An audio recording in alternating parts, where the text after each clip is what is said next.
안녕하세요. 김현우의 손경제상담소 진행하고 있는 김현우 소장입니다.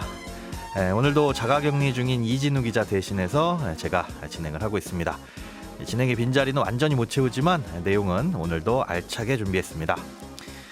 정부의 부동산 정책들에 많은 변화가 예고되고 있는데요. 그중에 임대차 3법을 폐지 내지는 축소해서 이 시장을 안정시키겠다는 그런 얘기도 나오고 있죠. 단 이 법을 원상복귀시키는 건 국회에서 많은 시간과 진통을 겪게 될 문제인데요.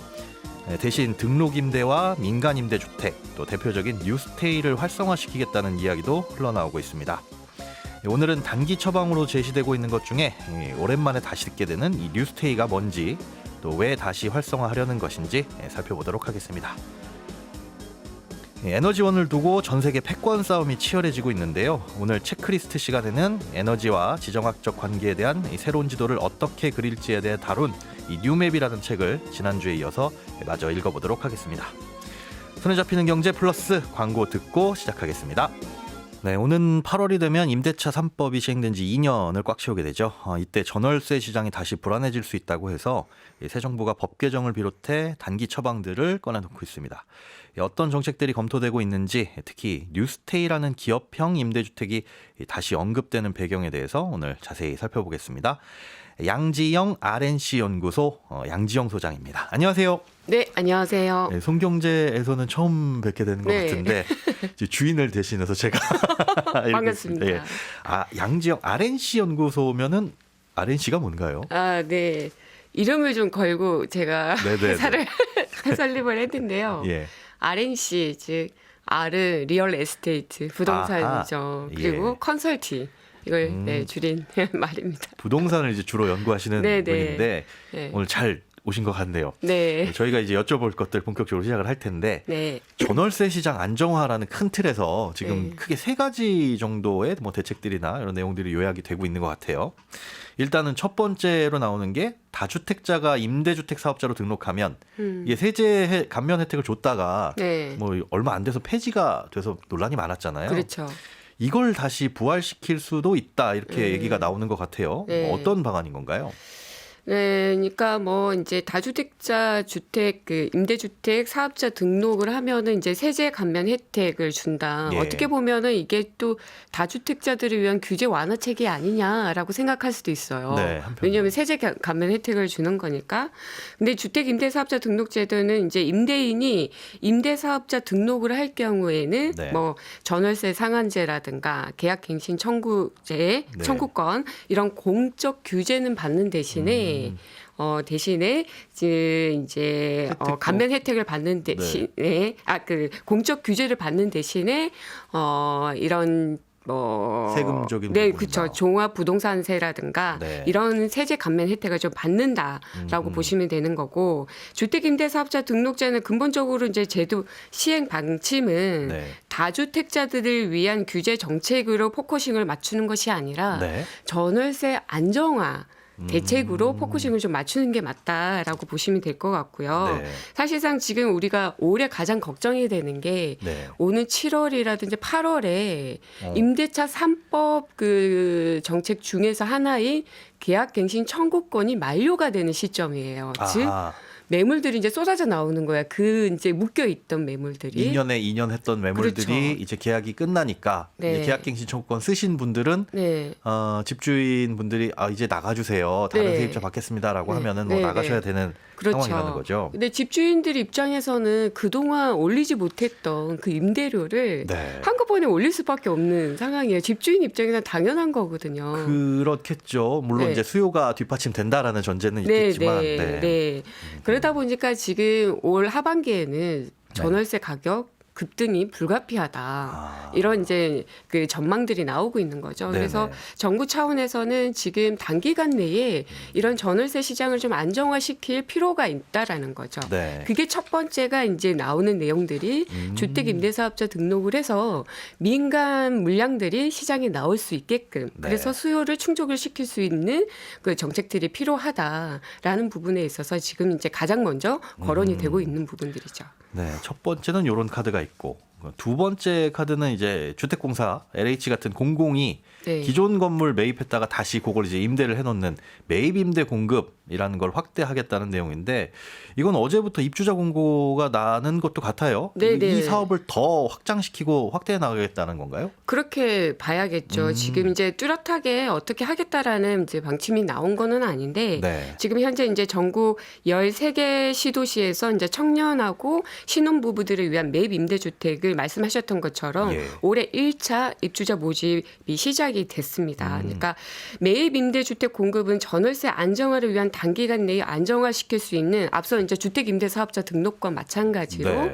단기적인 정책으로 볼 수가 있어요. 가장 효과를 좀 줄 수 있는 부분이죠. 바로바로 직효가 그렇죠. 나타나는. 예. 왜냐하면 사실상 우리가 보면은 단기간 내에 시장을 전월세 시장을 안정화시킬 수 있는 방안들이 없습니다. 사실 뾰족히 없죠. 네, 왜냐하면 수요는 꾸준한데 네. 공급이라는 게 단기간 내에 해결할 수 있는 방법이 없다 보니까 네. 이제 주택 임대사업자 등록을 통해서 물량들을 확보하는 것과 지금 이제 뭐 도심이라든가 이런 이제 공실이 있는 주택들을 매입을 해서 LH 또 같은 곳이 사들여서. 그렇죠. 사들여서 이제 공급을 하는 이런 정책이 이제 매입 임대 정책이라는 부분들이죠. 예. 그러니까 이 정책들이 이제 어떻게 방향들이 나올지 즉 네. 뭐 문제점들도 있었거든요. 즉 그 매입 임대 주택들이 예. 아파트가 아닌 뭐 연립이라든가 아. 뭐 이런 주택들을 위주 비선호하는 상품 위주로 공급이 됐다 보니까 네. 사실상 그렇게 그 효과를 주지를 못했다라는 거죠. 수요는 아파트에 살고 싶은데 그렇죠. 공공에서 공급하는 걸 보니까 아파트가 아닌 곳들이 주로 주된 그렇죠. 곳이었고. 그러다 보니까 수요를 충족을 시키지 못했다라는 좀 아쉬움이 있었고 네.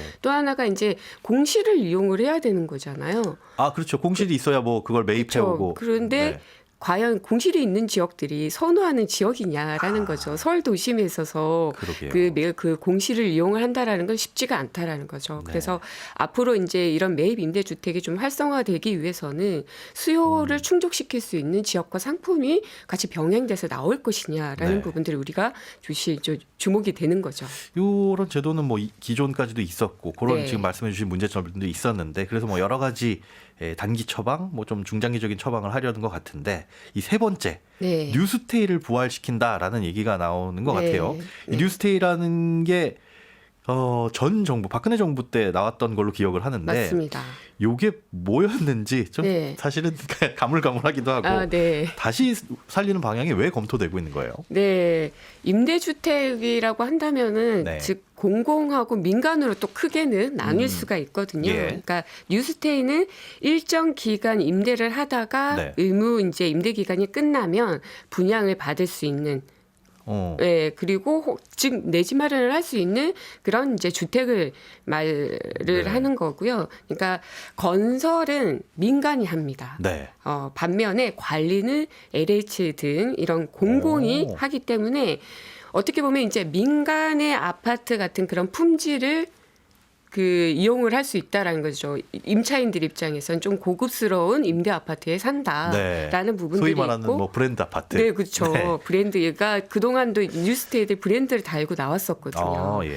그러니까 어떤 품질의 부분에 있어서는 이제 좀 받쳐주는 부분들이고 반면에 네. 주변 시세보다는 좀 저렴하게 임대료를 내고 거주할 수 있다라는 장점이 있죠. 네. 그렇기 때문에 이제 박근혜 정부 당시 도입한 그 뉴스테이가 꾸준하게 수요자들한테 좀 인기는 있었어요. 그래서 공급할 때마다 다소 좀 높은 경쟁률 속에 마감이 되기도 했었죠. 뭐 임대로 거주하실 생각이 있으신 분들은 뭐 여러 가지 주택을 찾게 될 텐데 공공은 기존에 약간 편견이라고 해야 될까요? 맞습니다. 뭐 질이 약간 있죠. 떨어진다라는 네. 편견들을 이제 민간 브랜드를 달고 공급하면서 조금 보완을 한 것 같은데 네. 이런 이제 여러 가지 방안들을 단기간 내에 추진하겠다라고 네. 하는데 이게 의지는 좋지만 네. 현실화 가능성이 있어 보이는 것들인가요? 어때요? 단기간에 이것도 이제 매입 임대하고는 다르게 네. 그 뉴스테이 역시도 이제 새로 건설을 하는 거기 때문에 중장기적인 정책으로 좀 봐야 될 부분들이긴 그렇겠죠. 해요. 네, 근데 이제 앞서 뭐 첫 번째, 두 번째는 그래도 단기간에 추진할 네. 수 있는 것들일까요? 뭐 민간 임대 등록 활성화라든가 네. 뭐 이런 정책들은 뭐 우리가 시간이 걸리는 건 좀 전에 음. 말씀해 주신 것처럼 집을 지어서 공급하는 맞아요. 건 시간이 걸릴 수도 네. 있고 또 걸림돌이 되는 게 법을 고쳐야 되는 맞습니다. 문제는 네. 또 특히나 이제 새로운 정부가 들어서게 되면 여소야대 지금으로서는 맞아요.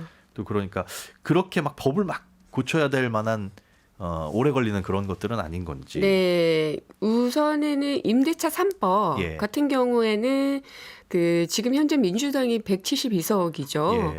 이 부분들을 설득을 시켜야 되는 부분들이고, 그건 법 개정의 네, 법 문제고. 개정을 해야 될 부분들이기 때문에 사실 네. 중장기적으로 시간이 걸릴 수 있는 정책들입니다. 아하. 반면에 이제 왜 주택임대사업자 등록이라든가 매입 임대라든가 또 뉴스테이를 고민을 하냐라는 부분들은 네. 이게 법 개정이 아니라 시행령으로 가능한 부분들이기 때문에 좀 더 빠르게 추진을 할 수 있다는 거죠. 어떻게 보면은 그 임대차 3법에 대한 B 플랜으로 보시면 될 것 아하. 같아요. 그러니까 지금 민간 임대 등록 활성화 네. 그리고 매입 임대 주택 그리고 뉴스테이 이런 부분들은 좀 더 단기적으로 추진력 있게 네. 할 수 있는 정책이다. 물리적인 건설의 시간은 많이 들겠지만 그래도 네. 뭐 법적인 행정적인 네. 시간은 굉장히 단축할 수 있다. 네. 하나하나 자세히 들여다보면 이건 간단히 얘기하기는 어려운 부분들이 굉장히 많은데요. 이게 뉴스테이 임대주택을 좀 중심으로 오늘 네. 살펴보도록 하겠습니다. 이게 저도 아까 말씀드렸지만 기억이 가물가물해요라고 한 게 정권만 바뀌면 뭐 이런 임대주택이라든가 아니면 주택 관련된 정책들의 이 정책들이 늘 네. 폐기 처분되거나 네. 아니면 새로운 이름을 달고 나와서 네, 맞아요. 뉴스테이, 뭐 행복주택, 네. 뭐 보금자리 주택 여러 가지 나오는 것 같아요. 헷갈리기도 하는데 네. 왜 이렇게 임대주택 정책을 오래 가져가지 못하고 새 정권마다 바꾸는 걸까요? 그러니까요. 우리가 늘 보면 안타까운 부분들인데 네. 늘 그렇게 또 반복이 되어 오고 있잖아요. 그러게요.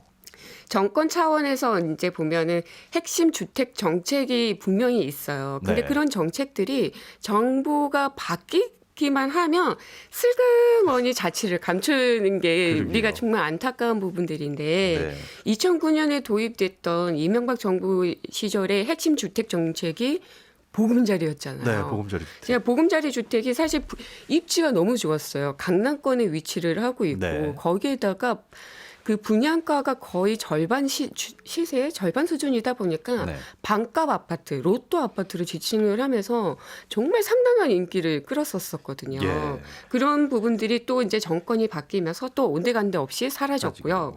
거기에다가 또 이제 행복주택 사업 역시도 신혼부부 뭐 대학생들을 위해서 이제 추진한 정책이어가지고 이 네. 역시도 뭐 지역별로 좀 차이는 있지만 인기를 끌었었거든요. 네, 네. 이 역시도 좀 사라졌고 그리고 이 뉴스테이 역시도 마찬가지입니다. 그러니까 생겼다가 사라졌다가 보완을 했다가 이제 네. 지금 다시 또 이제 소생을 한 거잖아요.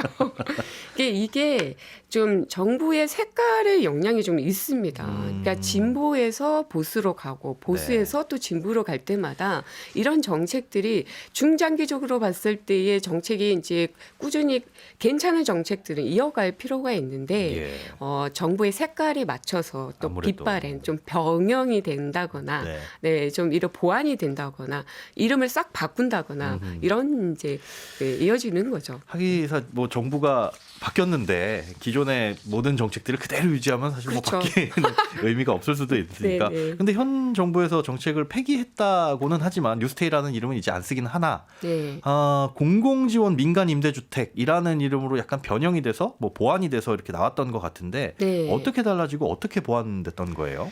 2015년 박근혜 정부 당시 이제 중산층 주거 불안 해소를 위해서 네. 뉴스테이가 도입이 된 겁니다. 즉 이제 서민들을 위한 임대주택뿐만 아니라 중산층을 위한 주택들도 임대주택들도 필요하다라는 차원에서 그렇죠. 이제 도입이 됐었죠. 네. 근데 이제 이게 어떻게 보면은 그 단점이라고 해야 되나? 어떤 문제점들도 많이 이제 나왔었어요. 네. 또 뭐 특정 건설사들을 위한 배불리기의 정책들이었다. 민간 브랜드로 건설하다 보니까 네네. 한쪽에 또 집중되면 그렇죠. 거기에다가 고소득층의 네. 고액의 그 연봉자들도 내가 또 주택이 있어도 청약을 할 수가 있다 보니까 예. 이게 어떻게 보면 특정 수혜자들이 너무 많다. 네. 이런 이제 논란들도 많았던 거죠. 급하신 분들을 우선하는 게 아니라 좀 여유 있는 분들까지도 또 가능했던 부분들이 이런 어떤 문제점들이 부각이 되면서 네. 문재인 정부에서는 2018년에 뉴스테이 정책의 장점을 좀 살리고 네. 그리고 반면에 어떤 주거 지원 계층을 좀 확대하는 즉 공공성을 좀 더 좀 더 강화해서. 확대를 했죠. 그래서 자격 요건이 사실 뉴스테이는 없었었거든요. 예. 근데 이런 이제 뭐 신혼부부라든가 아. 저소득층을 위한 이런 이제 자격 요건도 생기고 예. 이렇게 좀 병행이 좀 됐죠. 그 보완한 건데 그 보완한 부분을 다시 다 싹싹싹싹 지우고 네. 옛날로 돌아가는 게 또 맞다 틀리다라고 하기는 또 어려울 수 있을 것 같은데 네. 일단 벌써 시간이 이렇게 지나서 입주 조건 같은 경우에 뉴스테이는 네. 뭐 임대료나 임대 기간 같은 네. 이런 조건들이 있었나요? 뉴스데이 같은 경우에는 최장 8년간 네네. 좀 뭐 안정적으로 거주할 수 있다는 장점이 있고 자격 요건이 사실상 만 19세 이상이면은 누구든지 예. 네, 뉴스데이 같은 경우에는 가능했던 부분들입니다. 반면에 이제 공공 지원 민간 임대주택 같은 경우는 지금 추진되고 네, 지금 정부에서, 현재 예. 하고 있는 거는 자격 요건들이 좀 있죠. 뭐 신혼부부들이라든가 저소득층 그리고 소득 규제도 있고 예. 이런 이제 규제가 좀 만들어졌죠. 아무래도 사회적 배려가 필요하신 분들 네. 먼저 들어오실 수 있도록 하고 대신에 임대료는 뭐 어느 정도 상한선이 있었죠. 예. 뉴스테이가 또 문제점이 뭐였냐면 초기에 임대료에 어떤 규정이 없었습니다. 그러다 보니까 민간에 있어서는 주변 시세보다도 좀 더 높게 나온 뉴스테이들도 있었어요. 그래서 문제가 됐었죠. 당연히 그러고 싶을 것 같아요. 네. 뭐 임대료 많이 받고 싶어 하는 그렇죠. 거는 네. 그 집주인의 어떻게 보면 당연한 거니까. 네. 그리고 집을 또 고급스럽게 지어놓으면 그만큼 수요도 있을 테니. 네. 그래서 공급은 되지만 가격을 올리는 문제들이 그렇죠. 있어서 그 부분을 네. 보완해서 조금 더 저렴하게 공급을 한 게 지금의 민간 공공이 지원하는 네. 민간 임대주택. 이런 부분들을 그러면 어떻게 뭐 손을 보고 아까 말씀하신 대로 이 임대였다가 네. 분양으로 전환한다라고 네. 했잖아요. 결국은 이게 지금은 임대지만 나중에 내 집이 될 수 있는 네, 네. 이런 방식인데 현재 분양 전환 여부라든가 뭐 분양가 책정 방식 가장 핫한 게 그거죠. 네. 분양가를 이거 어떻게 책정할 거냐. 네. 이건 어떻게 되어 있어요? 그게 참 또 문제였었거든요. 뉴스테이에 있어서 네네. 분양 전환 여부가 확정이 되지 않은 경우도 많고요. 확정이 안 된다고요? 네, 그러니까 건설사 입장에서는 나중에 예. 보통의 공공임대라고 한다면요. 네. 현재 거주하고 있는 임차인의 그 먼저 이렇게 혜택을 주는 분양 전환을 받을 때 아무래도 지금 임대하고 계신 분들 네, 먼저 우선시가 됐는데 네. 뉴스테이 같은 경우에는 내가 그 분양 전환을 안 해도 되고요. 예. 그리고 꼭 해야 되는 의무가 없었던 규정이 없었던 거예요. 공급자 입장에서요? 네, 공급자 입장에서. 계속 임대로만 둬도 된다. 네, 그래도 된다라는 거죠. 그렇기 때문에 그 분양 전환에 대한 여부가 확정이 되지 않다라는 점이 또 문제였었고 네. 분양가 산정 방법에서도 제한이 없습니다. 그러다 보니까 이게 너무 이제 특혜다. 어떤 공급자 입장에서 건설사에 대한 너무 특혜가 크다. 네. 그래서 수익성에 대해서도 문제가 많이 이제 부각이 됐었거든요. 그래서 앞으로 이제 뉴스테이를 추진을 다시 이제 되살릴 경우에는 네. 이런 단점들을 좀 보완을 해야 된다. 즉 왜냐하면 공공성과 네. 왜냐하면 임대주택이기 때문에 공공성과 그리고 건설사들이 또 참여를 유도를 하기 위해서는 수익성도 같이 두 마리 토끼를 잡을 수 있는 정책이 뒷받침이 돼야 된다라는 거죠. 그게 상당히 양극단에 있는 것 같아서 네. 이게 가능할지는 모르겠는데 말씀하신 대로 공공성도 강화해야 되고 네. 또 사업성도 있어야 민간이 좀 참여를 많이 할 네. 텐데 이 사업성을 활성화시키면 뭐 건설사 입장에선 글쎄요 임대료만 받는다라고 했을 때 꾸준한 뭐 수입이 들어올 수도 있는 거지만 보통 대부분의 건설사나 뭐 시행사들이 분양을 통해서 큰 네. 돈을 벌기도 하잖아요. 이게 네. 다시 이 사업에 적극적으로 돌아올 수 있을까요? 이렇게 추진을 한다면? 그 뉴스데이 부분들은 서민들은 이제 서민들 지금 처음 추진 목적은 중산층이었지만 예, 예. 임대주택이기 때문에 좀 수요층들을 좀 다양화할 필요는 있는 것 같거든요. 네. 중산층과 서민들을 위한 어떤 그 수요층도 확보를 하는 대신에 네. 또 이제 건설사들의 참여를 유도를 하기 위해서는 인센티브도 분명히 줘야 될 부분들은 있습니다. 근데 네. 이런 부분들이 너무 특혜가 되지 않고 이게 잘 맞추게 되게 된다면 네. 가능하지 않을까요? 그 부분이 가장 어려울 것 같아요. 네. 그러니까 공공성을 강화하면서 지키면서 네. 유지되면서 민간의 이 참여를 끌어올릴 수 있는 이 사업성도 확보가 되는 네. 요 두 마리 토끼를 다 잡는 게 이 정책의 핵심일 것 같은데 네. 이번 이제 새로 들어설 정부에서 어떤 이 구체적인 내용을 내놓을지 그런 방안들이 나오면 또 추가적으로 살펴보도록 하겠습니다. 네, 오늘은 민간 임대주택 활성화에 대해 나온 소식과 관련해서 알아봤습니다. 양지영 RNC 연구소 양지영 소장이었습니다. 고맙습니다. 감사합니다. 예, 시그널 나오지만 광고 듣고 다시 2부로 돌아오겠습니다. 네, 러시아의 우크라이나 사태에서도 보듯 이 에너지원을 두고 일어나는 전 세계 패권 싸움도 심각한 모습으로 전개되고 있죠. 오늘 체크리스트 시간에는 지난주에 이어서 뉴맵이라는 책을 한 번 더 읽어보겠습니다. 김치영 경제뉴스 큐레이터입니다. 안녕하세요, 김규님. 네, 안녕하세요. 이렇게 만나니까 새롭네요. 그러게요.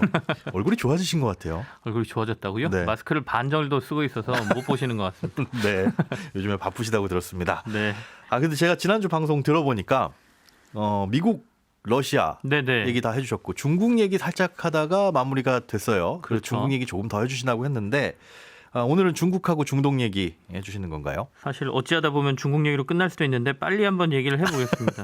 네. 중국이 에너지 패권 지도를 새로 그리는데 가장 중요한 이유는 지금 현재는 공급보다는 소비입니다. 그러니까 중국이 워낙 많은 에너지를 소비하다 보니까 예. 중국이 어떤 나라의 에너지를 소비해 주냐에 따라서 이 에너지 패권 지도가 바뀔 수가 있거든요. 그래서 이 부분이 좀 주목되고요.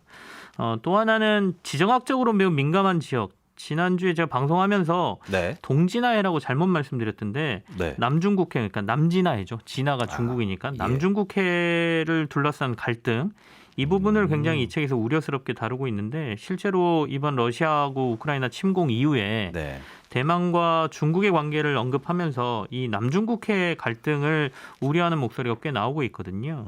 그래서 이 지배력 싸움, 남중국해를 둘러싼 지배력 싸움도 우리가 관심을 둬야 된다라는 내용이 이 책에 나오고 있죠. 이게 공급이 아니라 소비 측면에서 중국은 바라봐야 된다라고 말씀을 하셨는데 네. 뭐 소비야 중국의 소비가 에너지 소비가 크다는 건 알고 있는데 어느 정도 소비국으로서의 지위를 갖고 있어요, 중국은? 중국이 2009년도에 미국을 제치고 세계 최고 에너지 소비국에 등극을 하거든요. 가장 많이 네네. 소비를 하고 있어요. 현재 전 세계 에너지의 25%를 중국에서 소비를 하고요. 중국이 소비하는 에너지 중에 85%가 이제 화석 연료입니다. 네. 특히 석탄이 60%로 가장 높고 그리고 난 다음이 석유가 20%, 천연가스가 한 6% 정도 이제 중국이 내부에서 소비하는 에너지의 비중이 그렇게 되는데요. 네. 석탄은 기본적으로 중국 내에서 수급이 가능합니다. 그만큼 석탄이 많이 난다는 얘기죠. 그래서 기억해 보시면 얼마 전에 요소수 문제 터졌을 때 그쵸. 중국이 한때 석탄 생산 중단하면서 문제 생겼다 이런 얘기 나왔잖아요. 네, 거기서 이제 발생하는 부산물이 요소다 보니까 네네. 거기서 다 갖고 오는데. 그래서 중국은 석탄은 많이 나니까 이건 큰 문제가 안 되는데 네. 반면 석유하고 천연가스는 수입에 의존을 하고 있습니다. 음. 근데 이제 전 세계가 이제 탈소화 정책을 지금 쓰고 있다 보니까 네. 중국도 일단은 이쪽으로 따라가야 되거든요. 그렇게 되면 아까 말씀드린 화석연료 중에 석탄, 석유, 천연가스 중에 석탄의 비중을 줄이고 네. 결국에는 천연가스의 소비를 1차적으로 늘릴 수밖에 없는 상황이기 때문에 아마도 앞으로 천연가스의 수입이 굉장히 많이 늘 것이다 이렇게 이제 생각이 되고요. 예. 현재 뭐 석유도 많이 수입을 하고 있기 때문에 중국이 어디를 소비해 주느냐 이게 굉장히 에너지를 생산하는 국가들 중에서는 중요한 사안이 되어 있는 거죠. 어디를 소비해 주느냐? 네. 천연가스의 비중을 좀 더 늘릴 것 같다. 석유는 어때요? 중국에서도 석유 좀 나오고 있어요? 중국에서 석유 산유국 중에 중국의 위치가 한 8위 정도 되거든요. 그러니까 꽤 석유가 나오는데도 불구하고 이거 가지고 소비를 감당을 못하는 거죠. 네네. 실제로 중국은 한때는 순 수출국 석유로는 네. 순 수출국이었는데 이게 불과 한 1980년대까지만 해도 일본에 중국에서 석유를 수출했었어요. 아, 중국에서 일본으로요? 네. 그런데도 불구하고 2000년대를 넘어서면서 중국이 워낙 경제 속도가 빨라지다 보니까 예.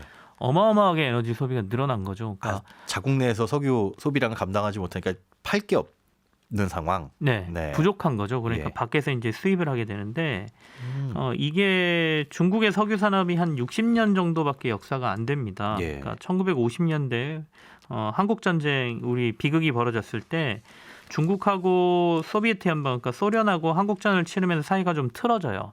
그러면서 중국이 석유에 대한 자급자족 문제를 생각을 하고 석유 개발을 시작해서 아까 말씀드린 대로 꽤 많은 걸 석유를 시추해내고 해외로 생산도 수출을 하면서 살고 있었는데 네. 이게 93년 정도 되면서 중국의 경제 발전 속도가 굉장히 높아지면서 이제 순수입국으로 중국이 바뀌게 되죠. 그때부터는 이제 수출도 당연히 안 하게 됐을 것이고. 네. 그러면서 2001년도에 세계 무역기구에 가입하면서 폭발적으로 중국 경제가 성장하면서 네. 중국의 석유 소비량은 한 2.5배 정도, 2001년 전보다 2.5배 정도 증가를 해 있고요. 어이구. 현재 하루에 380만 배럴의 석유를 생산하지만 2020년 기준으로 석유 수요의 75%를 수입에 의존하고 있다. 이렇게 보시면 됩니다. 380만 배럴이 수요의 25%밖에 충당을 못 하고 있는 그렇죠. 세계 8위인데도 불구하고, 야, 앞서 이제 대만하고 네. 남중국해 문제 언급해 주셨는데, 네. 요거는 어떻게 돼가고 있어요? 이 부분도. 앞서 이제 제가 중국이 어디서 이 에너지원을 수입하느냐가 굉장히 중요한 문제다라고 말씀드렸지 않습니까? 네. 이게 이제 중동에서 대부분 수입해 오거든요. 예. 근데 이 중동에서 수입해 오는 석유가 어디를 지나냐면 전부 이 남중국해를 지나게 됩니다. 그러니까 페르시아만하고 호르무즈 해협을 통해서 공급되는 석유가 결국에는 이 남중국해를 거쳐서 들어오고요. 거기로만 네. 지나올 수밖에 없고. 중동에서 생산되는 석유의 당연히 최대 소비국은 중국이죠. 예. 그렇다 보니까 이 남중국해가 굉장히 중요한 위치가 되는데 단순히 중국이 이 석유를 많이 소비한다는 것 때문에 이 남중국해가 중요한 게 아니라 몇 가지 제가 데이터를 들려드리면 여기를 놓치면 안 되겠구나라는 생각이 드실 거예요. 남중국해가 전 세계 교역에서 차지하는 규모가 3조 5천억 달러고요. 이곳을 통해서 이루어지는 교역이 중국 해상 교역의 3분의 1을 차지하고 네. 일본 해상 교역의 40%, 전 세계 해상 교역의 30%, 이곳을 지나가는 하루 석유량 1,500만 배럴, 석유뿐만 아니라 LNG의 3분의 1이 이곳을 통해 지나가고요. 중국 같은 경우에는 80%가 이 항로를 통하고 전 세계 여행량의 10%, 특히 참치는 40%가 이 항로를 통해서 이루어집니다. 특히 참치는. 한 가지 더 해드리면 네. 이 남중국해 주변은 천연가스하고 석유가 빵빵 종종 터지는 또 해저 자원이 있는 걸로 알려지고 있기 때문에 이 지역을 차지하려는 굉장히 갈등이 심한 것이죠. 아주 이 주요 목이라고 할 수 있는 지역인데 거기에서 천연가스와 석유도 빵빵 터져 나오고 전 세계 해상 교역의 30%나 네. 여기서 왔다 갔다 여기를 거쳐간다는 말씀이세요? 그러면 당연히 여기가 중요할 수밖에는 없는데 네. 그래서 이제 중국이 다른 나라들하고 자꾸 지속해서 싸움이 발생하고 다툼이 발생하고 이러는 거겠네요. 그렇습니다. 그러니까 우크라이나가 러시아산 천연가스의 통로의 역할을 하면서 지금 갈등이 불거졌잖아요. 네. 어떻게 보면 그 관점에서 보면 딱 남중국해가 그런 모습일 수 있는 거죠. 이 남중국해 주변에는 인도네시아, 말레이시아, 브루나이, 필리핀, 베트남, 중국, 타이완들이 인접해 있는 나라고요. 아이고, 이들이 다들 이 남중국해가 사실 섬도 아니에요. 산호초들이 이렇게 조금 모여 있는 예. 섬이라고 얘기하기도 애매한 지역인데도 불구하고 옛날 지도에 우리가 이 지역을 관리하고 있었다라는 주장을 중국이 하면서 네. 여기를 자기 땅이라고 지금 주장을 하고 있는 거거든요. 아하. 그러면서 중국은 이 산호초 위에다가 수백만 톤의 돌과 모래로 인공섬을 만들고 거기에 해군 함선이 정박하고 미사일을 쏠 수 있는 군사 기지들을 하기도 하고요. 또 간척 사업을 벌이면서 여기를 진짜 영토처럼 하면서 자기의 영토라고 주장을 하고 있는 것이죠. 산호섬이었는데 섬이라고 부르기에도 애매한. 근데 거기를 이제 인공적으로 실제 섬을 만들어서 각종 시설들을 배치를 하고 여기는 우리가 옛날부터 써왔고 그렇기 때문에 우리 땅이다. 라고 주장을 하는. 그러다 보니까 이제 주변국에서도 그렇게 당연히. 중요한 위치를 놓칠 수가 없지 않습니까? 그렇죠. 그러니까 군사적으로도 약간 충돌하고 정치 외교적으로 충돌을 하고 있는 부분이고요. 예. 사실 우리나라하고 일본에도 굉장히 중요하거든요, 이 지역이.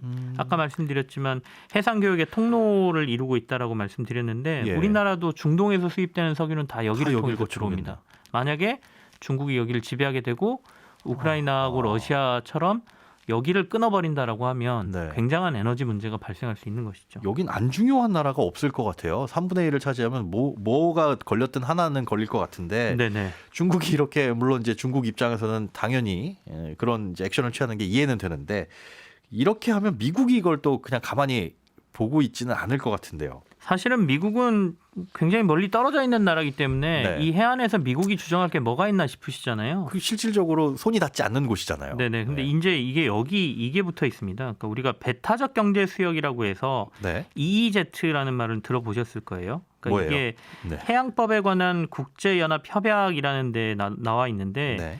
보통 해안에서 12마일 그러니까 19.3km까지는 자국의 영해 예, 그리고 EEZ는 그 길이가 200마일, 그러니까 321m까지는 경제적인 권리를 주장할 수 있는 지역이다. 그러니까 거기에서 321km. 네, 네. 어업도 하고 석유, 천연가스, 광물 이런 것들을 채취할 수 있는 권리를 가진 게 EEZ거든요. 예. 그러니까 이제 중국은 여기 아까 말씀드린 인공섬 이런 거 만들어서 EEZ를 최대한 넓혀서 여기가 다 우리가 천연가스 개발하고 할 수 있는 지역이다라고 아하. 주장하고 있는 것이고. 예, 예. 근데 이게 사실 항행의 자유라고 해서 군사 활동을 하는 거하고는 또 좀 달라요. 아까 지금 좀 전에 말씀해 주신 EEZ라는 거는 그 영역 내에서 네. 경제적인 활동, 뭔가 이제 캐내거나 이런 것들을 할 수 있는 거고 네. 항행의 자유가 아닌 군사 활동을 할 수 있는. 그러니까 배가 다니고 네네. 군사 활동을 할 수 있는 거는 조금 더 EEZ의 영향을 안 받게 돼 있거든요. 별도로 국제법상. 이건, 예. 그래서 미국은 그 법을 근거로 음. 전 세계를 돌아다니면서 군사 활동을 하고 있는데 네. 중국이 EEZ 안에 들어온 것도 막겠다라고 지금 선언을 한 상황이어서 미국하고 중국이 거기에서 충돌을 하는 겁니다. 아, 근데 그렇겠네요. EEZ는 야 경제 활동하는 거고 니네들이 거기서 석유를 까고 캐 수 있고 천연가스를 캐 수 있고 뭐 그런 권리지. 네네. 항행은 아니다. 군사 활동은 아니다. 엉뚱한 문제에서 또 거기에 이제 대만 문제까지 엮여 있어서 미국은 대만을 측면에서 지원하고 있고 네. 그래서 군사적인 행동을 거기에서 같이 하려고 하고 있고 중국은 그걸 막으려고 하다 보니까 이 남중국해가 굉장히 민감한 이슈로 떠오르는 것이죠. 아주 민감한 이슈인데 안 얽혀 있는 나라가 없는. 네. 오늘 중국 얘기하다가 또 끝나면 안 되니까 네네. 중국 얘기는 여기까지 듣도록 하고요. 중동 얘기 한번 중동은 듣죠. 뭐 다들 아시겠지만 워낙 석유를 많이 생산하는 산유국들이 모여 있는 곳이죠. 근데 네. 핵심 국가로 사우디하고 이란의 관계를 잘 봐야 된다라고 이 책에서는 얘기하고 있고요. 예. 사우디는 수니파, 이란은 시아파라고 보통 얘기를 하는데 수니파는 온건파, 시아파는 강경파 이렇게 보면 되거든요. 아 예. 그래서 지난주에 제가 미국하고 사우디가 아주 70년도에 손잡아서 네. 일명 페트로달러라는 걸 만들었다. 그러니까 네네. 원유는 다 달러로 결제하도록 서로 손을 잡았다. 네. 그러면서 미국은 사우디의 중동의 패권의 지위를 인정해 주기로 했다라고 말씀드렸잖아요. 그랬었죠. 근데 이제 이란이 또 다른 패권 국가로 나오려고 하는 강경파 쪽이거든요. 예. 그러다 보니까 이 두 국가의 외부로 어떤 국가들하고 손을 잡느냐가 에너지 패권에 굉장히 중요한데 최근에 수니파 그러니까 사우디가 예. 미국하고 손잡은 게 흔들리면서 네네. 러시아나 중국하고 손을 잡으려고 하고 있는 모습. 사우디가 삐쳤다라고 말씀을 해주셨죠. 네, 그죠. 네. 그러니까 미국에서 석유를 많이 안 사주고 아까 중국은 석유가 많이 필요하다 그랬잖아요. 그렇죠. 그러다 보니까 사우디 쪽에 더 손을 벌리고 그러면서 이쪽으로 사우디가 가는 모습이 굉장히 불안하고 두 번째 그렇게 되면서 이란을 제재했던 것들을 미국이 자꾸 풀어주려고 하니까 다시 중동 내에서 이란과 사우디 간에 격화된 그 패권 다툼 이런 것들이 중동을 좀 불안하게 만들 것이다라는 게 1번이었고요. 예. 두 번째는 이제 중동 내 국가들의 고민인데 탈탄소화 정책이 진행되면서 점점 석유의 소비가 옛날만큼 정점을 찍지 못할 거다라는 불안감을 갖고 있다는 거죠. 일부러라도 줄여나갈 네. 테니까요. 어쩔 수 없이. 그리고 이제 가장 핵심이 이제 전기차 같은 것들이 많이 늘어나는 네. 세상이 변하는 모습을 보면서 중동 국가들이 빠르게 움직이고 있다. 그 사우디하고 네. 아랍에미레이트라는 두 곳에서 가장 먼저 움직였는데 석유로 많은 돈을 번 거를 국부 펀드를 만들어서 굉장히 다양한 곳에 투자하면서 석유의 의존도를 굉장히 높이고 있는 모습이 이 에너지 지도상에서 또 다른 모습으로 나타날 것이다. 실제로 사우디나 아랍에미레이트의 국부 펀드들은 태양광이라든지 풍력이라든지 이런 곳에 투자를 굉장히 많이 하면서 거기에서 뭔가의 수익을 창출하려고 하는 것도 우리가 좀 눈여겨봐야 된다라고 얘기를 하고 있습니다. 기름만 나오는 게 과거에는 굉장히 큰 경쟁력이자 나라를 먹여 살릴 수 있는 핵심이었는데 네. 모든 전 세계 국가들이 이제 이 석유에 대한 소비를 줄여 나갈 것이고 그런 속도는 더 이제 가속화되게 되면 점점 힘이 빠지는 거니까 국부 펀드까지 석유가 아닌 다른 쪽으로 야 이런 국부 펀드들 야 그러면 여기에서 네네. 이 책에서 저자가 그리는 에너지 뉴맵의 미래 이렇게 이런 움직임들에 대해서도 말씀을 해주셨는데 미래는 책에서 어떻게 그리고 있어요? 기후 문제에 대응하는 세계의 모습이 가장 중요할 거다라고 얘기하고 있어요. 그러니까 아까 탈탄소화 정책을 집중적으로 고민을 네. 해야 된다라고 얘기를 하고 있고요. 어차피 세상이 그쪽으로 변하기로 방향을 잡았기 때문에 세상은 변해갈 텐데 그렇게 되면 석유를 쥐고 있던 패권만 가지고 싸우던 모습은 완전히 사라지고 새로운 패권 지도가 그려질 거다. 거기에서 굉장히 한국을 주목합니다. 이 저자는. 왜요? 한국이 굉장히 중요한 역할을 할 수 있다. 기회가 왔다라고 얘기하거든요. 우리나라는 자원은 없죠. 없죠. 자원은 없는데 소비도 뭐 많나요? 그렇지도 않은데. 근데 이제 그 핵심은 네. 친환경차, 그러니까 전기차가 굉장히 핵심이 될 것 같은데 전기차와 관련된 기술의 모든 걸 한국이 많이 갖고 있다. 그리고 그 다음에 풍력하고 태양광으로 에너지를 많이 생산을 하겠지만 이게 기후 날이 좋을 때 바람이 많이 불 때 생산된 유유 전력이라는 것들을 저장하는데 수소를 쓴다고 하잖아요. 예. 근데 우리는 수소와 관련된 기술도 많이 가지고 있거든요. 수소 쪽으로도 많이 힘을 실어가고 그쪽 방향으로도 가려고 하고 있고요. 기술적인 부분에서도 우리나라 수소 꽤 많죠. 예. 저장이라든가 이런 기술력 가지고 있는 것도 많고. 그렇죠. 예. 그러니까 저 발전기 쪽에서는 수소 발전 쪽에서는 우리가 굉장한 기술이고 저장 시스템에는 조금 떨어지긴 하지만 네. 아무튼 한국이 가지고 있는 기술들을 보면 새로운 에너지 맵에 있어서 중요한 위치를 다 차지할 수 있을 것이다. 그러니 이 새로운 맵이 생성될 때 기후 에너지의 변화, 새로운 뉴맵이 그려질 때 한국이 조금만 고민하면 굉장히 중요한 위치를 차지할 수 있는 약간 희망적인 메시지 이런 게 또 이 책에 들어있기는 해요. 뭐 기분 좋은 얘기는 하네요. 그러니까 네네. 석유를 벗어나서 탈탄소에서 어느 쪽으로 방향을 바꿀 것이냐, 친환경 에너지 쪽으로 바꿀 텐데 뭐 여러 가지 태양광이라든가 풍력이라든가 많지만 그 중에서 이제 우리는 수소에 많은 기술을 가지고 있고 또 정책적으로 집중도 하고 있고 그렇기 때문에 우리나라가 새로운 에너지 뉴맵에서는 굉장히 중요한 역할을 하게 될 것이다. 라는 어떻게 보면 희망적이고 그렇게 됐으면 좋겠다라는 내용이었습니다. 자, 오늘은 이 뉴맵이라는 책과 함께 했습니다. 오랜만에 뵙는 저는 예. 아침에 맨날 뵙다 그죠? 네, 그렇습니다. 김치영 경제뉴스 큐레이터였습니다. 고맙습니다. 네, 감사합니다. 네, 손에 잡히는 경제 플러스 마칠 시간입니다. 방송 내용 다시 들으실 분들은 홈페이지 게시판이나 팟캐스트 이용해 주시고요. 이어지는 김현우의 손경제 상담소도 함께 해주시기 바랍니다. 전 내일 아침에 다시 인사드리겠습니다. 지금까지 김현우였습니다. 고맙습니다.